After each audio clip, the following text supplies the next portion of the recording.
এখানে আমি 500 গ্রাম বাসমতি চাল নিয়েছি। চালটা ভালো করে ধুয়ে নিয়েছি। তারপরে উনানে কড়াই বসিয়ে দিয়েছি। কড়াইতে 1 চামচ লবণ, 1 চামচ তেল আর 1 চামচ লেবু দিয়ে দিলাম। দিয়ে এরপরে জলটা গরম হয়ে এসছে, জলের মধ্যে আমি চালগুলো দিয়ে দিলাম। চালটা ফুটে এসছে, এদিকে আমি সবজিগুলো ধুয়ে কেটে নিয়েছি। চাল হয়ে গেছে, আমি নামিয়ে নিব। ছাঁকনির সাহায্যে চালগুলো ছেঁকে নিচ্ছি।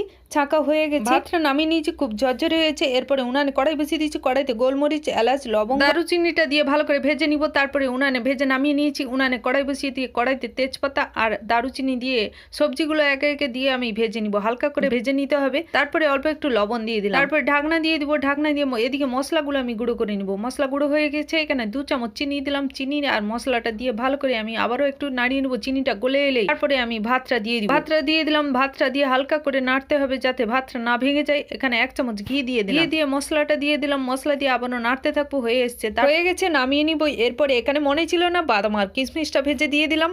যা হয়ে গেল আমার ফ্রাইড রাইস।